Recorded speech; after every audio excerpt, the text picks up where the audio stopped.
can tell you at the age of 62, having paid the price, having worked hard, having worked diligently to create just a little bit of freedom, all I can tell you is it's worth it. I'm going to share these 9 things with you, and I've just got them written on my cell phone here. Number one, and these are not in a particular order of importance, but number one is your kids are watching you. I was at my daughter's house last year. I went and looked on her mirror in the bathroom. I've never said, hey, do it this way, but I wanted to be an example to my children. And whether you're a good one or a bad one, you are an example to your children. You are an example to the people you're around. Some of you are a faucet and some of you are a drain. But many of you leave great examples for your children. I was at my daughter's house. I looked on the mirror and she had her goals written down. I never told her to write her goals down. And she had some, meme-like sayings written down. It was one of my best dad moments ever. Why? Your kids are watching you. You think they're not watching you? Wait till your little 3-year-old says a swear word when the preacher's at the house. That's a good one. Katie was that 3-year-old for her parents. So. Everybody wants to be in the big leagues. When you become self-employed, on whatever level, you're new self-employed. This is the big leagues. Okay, this is it. Where you are, it's not something down the road. The minute you make that decision and go, I'm in. Tony and Cindy moved here from Colorado in a down real estate market where they're setting up and it's happening. Why? They're in. They don't have their toe in it. They have their life in it. Teresa McConnell has her life in it. Andrea, our group is in it. And you might as well win it. And these are the reasons why it's worth it. Number one, your kids are watching. This, to me, is the grandest stage of life. I've been a professional athlete, and I would not trade this for that ever. I loved it, and it does, Kyle, you're right. It takes a lot to compete at a high level. But it takes a lot more to compete at a high level in business because you got to get up every day and you don't have a boss. Here's what drags you around is your goals. Come on. Your dreams, your beliefs. Those are the things that drag Scotty around that make her the entrepreneur of the year. Number one, your kids are watching. Number two, this was big for me having just had our 45-year reunion. You get to silence your critics. Man, for me, that was big. I'm riding around on a bicycle. I go to the prom on a bicycle. People giving me crap, and then we get to the 45-year reunion. Oh, we're so proud of you. We always knew you'd make it. Now, I don't know if you know the kind of person I am. I just said, Bull, you're the guy that gave me a mountain of crap because I rode my bicycle. You treated me like dirt, and you never believed that. You having a good time? I am 62. I do not have time for somebody's crap. And the guy's wife went, you said that to him? And he's like, yeah, I was kind of that guy in high school. I'm like, all right, yeah, but don't come up and fake it to me. You get to silence your critics. I had 2 sets of critics. My mom, my family. Oh, I don't know if I'd do that. Like, I'm aware that you don't know. We did a podcast, and I tried to get advice from podcasters. And then Kenneth and I decided to release them all on one day. And all the podcast geniuses were like, oh, I don't know if I'd do that. I'm like, that's why I didn't ask you. You're right, you don't know. But often we take advice from people who pretend to be well-meaning, who are just jealous. In 7 days, we built a podcast that reached number 61 in the world. Not in our community, in the world. Woo! We did that. Yeah, you can talk to yourself. I had 3 other critics that followed me around all my life. And they hassled me and they gave me crap. And it seemed like everywhere I would go, they would go. And those 3 critics were me, myself, and I. Any of you beat yourself up? Sometimes there's legitimacy in that. Don't be afraid to talk nasty to yourself if you deserve it. Silence your critics. Number 3, you get to be paid what you're worth. Here's how you know what you're worth. Log in, check your checkbook. There it is. It's right there. It's what you're worth. And if it's not going very well, if you don't have enough money, there's something wrong in the 4 elements of building a business. There's something wrong in those 4 elements. Now, there's another element called you have to have a product that's good, profitable, and in time. My roommate in college specialized in hand-carved wooden Croatian photo albums. And I'm like, dude, get in the financial biz. It'll be giant. We'll make a lot of money. Anyway, it didn't work out for him. You have to be in the right industry. Number 3, you get to get paid what you're worth. And listen to this, you can become a little better every day for the rest of your life. What if you got 1% better a week? In a year, you're 50% better. What if you got 2% better a week? You've got to work on your technique, your marketing, your belief, your connectivity. You've got to work on your balance in your family. All of these things are in play. Man, when you're a cyclist at a high level, you think of cycling. They tell you on the front end that they move you into the Olympic housing. Your family's gone, your girlfriend's gone, you're going to be here for 12 to 18 months, and those things are gone. You're way out of balance, and if that's what you want, run with it. But number 3 is you get paid what you're worth. And right now, if you're not getting paid, that's okay. It's okay if you're not worth very much. Become valuable. Somebody said it a minute ago, find problems to solve for people. Man, that is what we do. Number 4, your work becomes an act of significance. You get to live in a world where you can be both successful but also significant. If you're doing it just for the money, that's hollow. If your job is just about the money, but think about the people you help along the way. When we have a lot of realtors, cool, but when you move somebody into a new house, or when you help somebody lose weight, or you give a massage to somebody and it's life affirming for them, your work becomes an act of significance. Now, how does it feel to make a difference in the lives of people? Man, making money's great, but making a difference is better.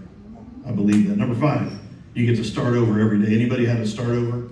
My start overs are usually on Monday. Man, I'm going to eat well. I'm going to eat hell. Everything. You know what? I'm going to start that new diet on Monday. And then on Sunday, man, you cram it all in. You know, like you're just, yeah, I've been there, done that. But you get to start over every day. Failure, never final, and success is never permanent. Man, you just got to stay in your game.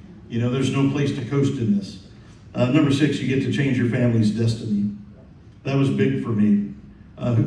Chin, you said that your first person to own a home and go to college.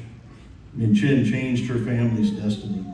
I'm going to say this to all of you right now, this minute.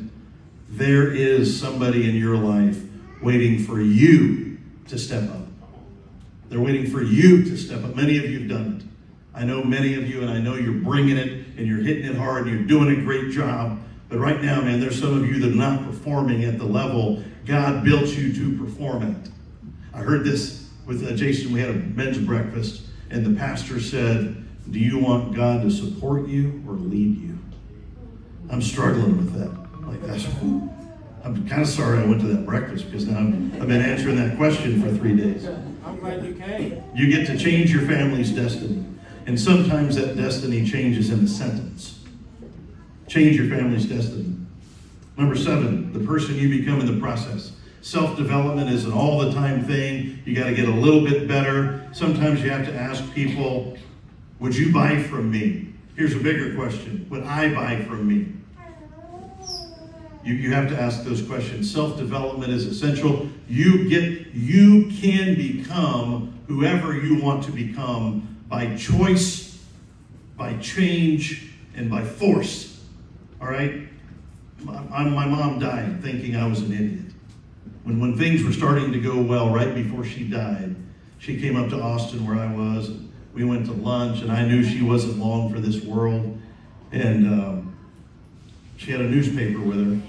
And I said, Mom, what's with the newspaper? She goes, well, sweetie, I want you to know something. I know the manager at Luby's Cafeteria, and she had a big red ad circle, and it's $50,000 a year, all benefits, 5 on, 2 off, and he is waiting to hear from you.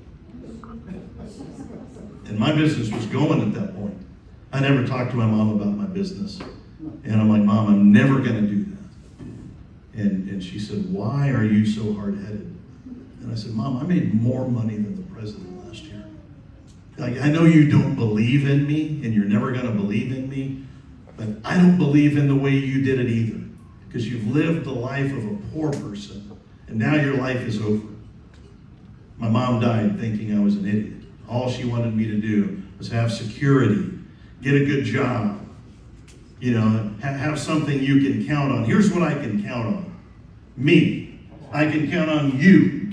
And when you start to count on your group to support you, You get to change your destiny. Jeremiah 29:11. For I know the plans I have for you, plans to prosper you and not to harm you, plans to give you hope in a future. See, we didn't share the same philosophical base in life. You have to look around, and sometimes you have to cut people. You know, people that don't have the same belief as you, sometimes they got to go. A lot of those people are just rocket boosters. You know, the booster takes the rocket up and then splits off. They aren't going where you're going. They don't get to go where Kyle Sullivan's going.